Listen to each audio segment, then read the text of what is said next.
ఒక గొప్ప భక్తుడు పాట రాశాడు. నీవు లేని లోకాన నేనుండలేనయ్యా, నా సర్వం నా ప్రాణం నీవేనయ్యా. ఒక అద్భుతమైన పాట రాశాడు. ఆ గొప్ప దైవజనులు ఒకసారి ఇక్కడికి వచ్చారు.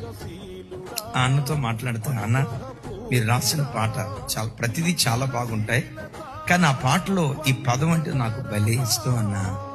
నీవు లేని ప్రపంచంలో నేను ఉండలేనయ్యా, నా ప్రేమ ప్రపంచం నీవేనయ్యా. ఆ పదం హృదయాన్ని కదిలించిందన్నా అని చెప్తే ఆ అన్న నవ్వుతో నాతో ఏమన్నాడు తెలుసా? అన్న అసలు ఆ పాట రాసేటప్పుడు నా మనసులో ఉన్న భావన ఏంటో తెలుసా? నేను పరలోకానికి వెళ్ళినప్పుడు పరలోకంలో యేసు ప్రభు నాకు పరలోకంలో కనపడకపోతే యేసు ప్రభు లేని పరలోకం నాకు వద్దన్నా అన్నాడు. ఒక మాట, ఆయన తీవ్రత చూడండి. నీవు లేని లోకాన నేను ఉండలేనయ్యా, నా ప్రేమ ప్రపంచం నీవేనయ్యా అనే మాట రాశారే. ఆ మాట భలే ఉందన్న అంటే ఆయన అన్న మాట ఏంటో తెలుసా? ఆయన ఎక్కడుంటాడో నేను అక్కడుంటానన్నా. అదే నా ప్రపంచం, యేసయ్యే నా ప్రపంచం.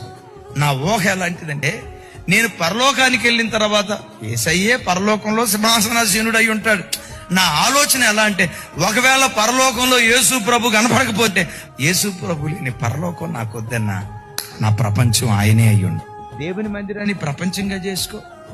దేవుని మందిరంలో పరిచర్య చేయటానికి అవకాశం ఎప్పుడు వస్తుందా ఎదురు చూస్తూ ఉండు. దైవ సేవకులని ప్రపంచంగా చేసుకో. ఒక నిప్పు కణంలాగా దేవుని కొరకు బ్రతకటానికి దేవుడు కృప చూపిస్తాడు.